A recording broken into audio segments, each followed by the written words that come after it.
সুরক্ষাই আপনি পান। সংবিধান দিবসে আপনি এর থেকে বড় অনুতাপের বিষয় কি আছে? তো মেয়েটা হসপিটালে রোগীদের সেবা করতেই এসেছিল, তার একটা ডিউটি ছিল। ডিউটিরত অবস্থায় রাত্রি 11:15 সে আমার সঙ্গে কথা হয়েছিল এবং সে আমাকে বললো, মা কোনো চিন্তা নেই, তোমরা খেয়ে দিয়ে ঘুমিয়ে। তারপরে কি হলো তার সাথে, আমার মেয়েটা কি অপরাধ করলো যে তাকে এবং নৃশংসভাবে তার কাজের জায়গায়, সে তো সুরক্ষিত, সে হসপিটালটা তার দ্বিতীয় বাড়ি। আমি তো তাকে বলতাম হসপিটালে গেটে ঢুকে যাবি, আমাকে একটা ফোন করবি আর আমার কোনো চিন্তা থাকবে না। সেখানে তার সুরক্ষিত জায়গায় তার কি হলো, এরকম নৃশংসভাবে তাকে খুন করা হলো। হসপিটালে তাহলে কি তৈরি হচ্ছে আজকে? ডাক্তাররা কেন তাকে এইভাবে নির্মম হবে? সেখানে কি ডাক্তার তৈরি হচ্ছে? আর আমাদের দেশে মহিলারা কি কাজের জায়গায় সুরক্ষিত? এটা আমি আজও জানতে পারলাম না যে আমার মেয়ের সাথে সেই রাতে কি ঘটেছিল। এত যন্ত্রণা, এত তিল তিল করে আমি প্রতিনিয়ত শুধু আমার সাথে নিজেকেই কোশ্চেন করি, কি হলো তার সাথে? আমার মেয়েটা কি এমন অপরাধ করলো যে তাকে এইভাবে নির্মম ভাবে মারা হলো? সে তো তার স্বপ্নের জায়গায় ছিল, ওখানে আর্জি করে টানতে আমার মেয়েটা খুব খুশি হয়েছিল এবং তার অনেক স্বপ্ন ছিল। তার স্বপ্নগুলো সফল হতে দিল না, দুষ্কৃতীরা তার স্বপ্ন চোখ দিয়ে রক্ত বার করে ছাড়লো। কেন এই নির্মম পরিস্থিতি হলো? তার জন্য আপনারা যেমন আমার পাশে ছিলেন এতদিন, তেমনি শুধু আপনারা এই কজন মূল্যে হবে না, সমস্ত দেশের লোক, সমস্ত পৃথিবীর লোক আমার সাথে এসে লড়াই করতে হবে। যেমন ভবিষ্যতে ছিলেন তেমনি আগামীতেও আমার পাশে আপনাদের চাই।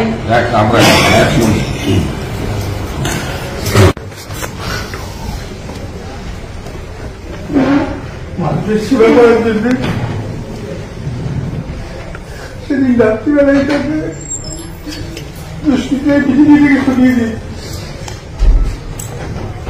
কিন্তু সত্যি কথা বলতে আমরা যখন খবর পেয়েছি তখন আমরা তারা ভেঙে পড়েছিলাম।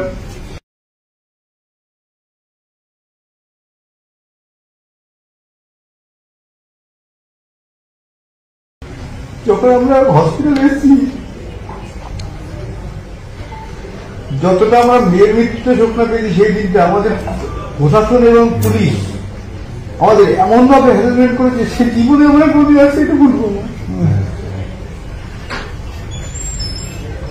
একটা আমার মেয়েটা পড়ে গেছে পাশের ঘরে, আর 3 ঘন্টা আমরা বসে আছি, সেখানে ঢুকতে পারছি না। কি অসহ্য যন্ত্রণার মধ্যে আমরা তখন ছিলাম। যখন আমরা পোস্টমর্টমটা বললাম এখানে করা হবে, তখন ওর একটা বলতে গেলে অভিনয় আর কি, অভিনয় করে বিভিন্ন রকম এই করা হবে ওই করা হবে বলে পোস্টমর্টমকে আর্জি করেই করে ছাড়লো। এবং আর্জিকর থেকে যারা প্রশাসন এবং পুলিশের লোক, আমার মেয়েকেও আমরা কিছুতেই মানে সেদিন ডাকবো আর কি, তারা থানায় গিয়ে 2 ঘন্টা বসে রইলাম, আমাদের কোনো পাত্তাই দিল। তারা থানায় আমাদের এত অ্যারেঞ্জমেন্ট করেছিলাম, মানে আর কিছুক্ষণ থাকলে হয়তো আমার মেয়েকে, আমাদের তারা থানায় আর কিছুক্ষণ থাকতে আমার মেয়েকে পুড়িয়েই দিত, এরকম পরিস্থিতি। এবং সত্যি কথা বলতে কি, আজকে বলতে আমার কোনো ইয়ে নেই যে আমাদের কাজ, যে মেয়ের দাহ হয়েছে সেখানে যে আমাদের যে কাজ আছে সেই কাজ আমরা কিছু করতে হয়নি, প্রশাসনের পক্ষ থেকে এমনিতেই হয়ে গেছে সব কাজ। আমরা গিয়ে দেখি 3টে ডেড বডি রয়েছে, তার সামনে আমার মেয়েকে যেখানে সাধারণত ঢুকতে দেওয়া হয় না, আমি তো একটা গেছি চুল্লির সামনে ঢুকতে দেওয়া হয় সাধারণ লোককে, সেখানে আমার মেয়েকে শুয়ে যেটুকু কাজকর্ম করা করে সব জড়িয়ে চুল্লিতে ঢুকে গেল। প্রশাসনেরও দেখা নেই, পুলিশেরও আর দেখা নেই। তারপরে 3-4 দিন যে আমাদের উপরে যে টর্চার চলে প্রশাসনের পক্ষ থেকে, সেটা আপনাদের বোঝানো আমাদের পক্ষে খুবই কষ্টকর ব্যাপার। মানে 9 তারিখ থেকে 9, 10, 11, 12, 13 তারিখ দুপুর পর্যন্ত যা হয়েছে আমাদের উপরে, সেটা আমরা ব্যাখ্যা করা কোনো ভাষা নেই আর কি আমাদের উপরে। করেছে করে যখন সিবিআই কাছে গেলে সেদিন দুপুরবেলাও এবং পুলিশও, আমরা কে উকিল রাখবো কি করবো সেটা তাদের কৈফিয়ত দিতে হবে। এবং আমাদের টাকা দিয়ে তো প্রথম থেকে কেনার চেষ্টা হয়েছে। আমার দৃঢ় মানসিকতা, ওরকম একটা মেয়েকে হারিয়ে আমরা টাকার কাছে, টাকা আমার মেয়ের কাছে জিনিস ছিল না। তার জন্য আপনাকে পুলিশ কি টাকার অফার করেছে? আপনি বলছিলেন ডিসি নট টাকা দিতে চেয়েছিল। কারণ দিদি আপনার একটা টিভিতে দেখছিলাম, তারপরে আবার সরকারের রাস্তা আছে প্রথম অবস্থাতে আমাদের কোনো রাস্তা ছিল না, প্রথম অবস্থাতে আমাদের কোনো রাস্তাই ছিল না। পাশ থেকে কার গলা শুনছিলাম আমরা যখন বলছিল? সঞ্জীব মুখার্জি সঞ্জীব মুখার্জি। কাউন্সিলর। তখন আমি করতে যাইনি, আমার প্রচন্ড জ্বর, শরীর খারাপ ছিল। জোরজবরদস্তি করে আমাদের ভিডিওটা করানো হয়েছিল, যেহেতু সুবর্ণ গোস্বামী এসে বাইরে ব্যাপারটা মিডিয়াকে বলেছিলেন, ওই জন্য রাত্রিবেলা এবং গোলা থানার অফিসার আমরা দরজার সামনে দাঁড়িয়ে রয়েছে, ওই সঞ্জীব মুখার্জি আমাদের থেকে ভিডিও করছে।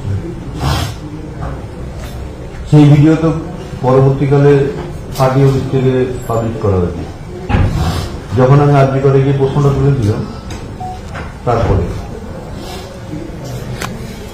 মানে আমরা আপনাকে একটা কথা দিচ্ছি, 10 আপনাদের তারিখে কাছে একটাই আমাদের সবার আমার অনুরোধ, আপনারা আন্দোলনটা শুনুন, আদালত বিচার করবে ঠিক আছে, কিন্তু এই যে অন্যায়গুলো আমাদের সঙ্গে হয়েছে সেগুলোর বিচার আমাদের জনগণের কাছ থেকে নিতে হবে, রাস্তা থেকে তুলতে হবে। রাস্তায় আন্দোলন করে আমরা সেকেন্ড চার্জশিটটাও দেখছি, সাপ্লিমেন্টারি চার্জশিট কি আছে সেটা যদি আমাদের ঠিক মনঃপুত না হয় আমরাও বাধ্য হয়ে আন্দোলন করবো। আমরা আপনাদের কথা দিচ্ছি, আমরা সবাই আপনার সঙ্গে, এটাই আপনাদের কাছে আমার সবাই আমরা এর জন্যই আমরা অঙ্গীকার আমরা অঙ্গীকার করবো, আমরা আছি। আমি যেন দেখতে পাই যে আপনারাও আমার সঙ্গে আমরা আছি আমরা এখনই একটা কর্মসূচি ঘোষণা করে দিচ্ছি। 10 তারিখে আমি শুনেছি শাসক দলের এমপি এমএলএরা রাষ্ট্রপতির কাছে যাবেন অপরাজিতা বিল, সেটা ভালো, তো আমরা তো সাপোর্টও দিয়েছি, কিন্তু পরে 9 তারিখের পরে। আর আমরা 9 তারিখের বিচার চাওয়ার জন্য 10 তারিখে আমরা সারাদিন রাজ্যপালের দরজার সামনে ধর্ণা দেব। ওনারা রাষ্ট্রপতির কাছে যাবেন, আমরা 10ই ডিসেম্বর সব অল বিজেপি এমএলএ 10টা থেকে 5টা রাজ্যপালের সামনে চুরি করছে।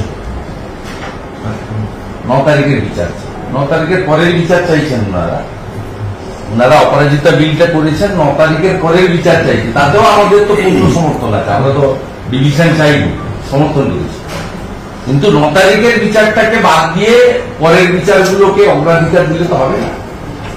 আমরা সেটা নিয়ে করব, কারণ 5 দিন পুলিশের হাতে থাকার জন্য আমি সুপ্রিম কোর্টে লাইভ ভিউতে দেখেছি পুলিশ যা যা করার করেছে, এবং পৃথিবীর মধ্যে 8ম আশ্চর্য, এই মামলায় সুপার জেলে আর থানার ওসি জেলে, লোকাল জিডি পুলিশ স্টেশন, এটা ভারতবর্ষ কেন পৃথিবীর কোথাও এই রকমের নজির নেই।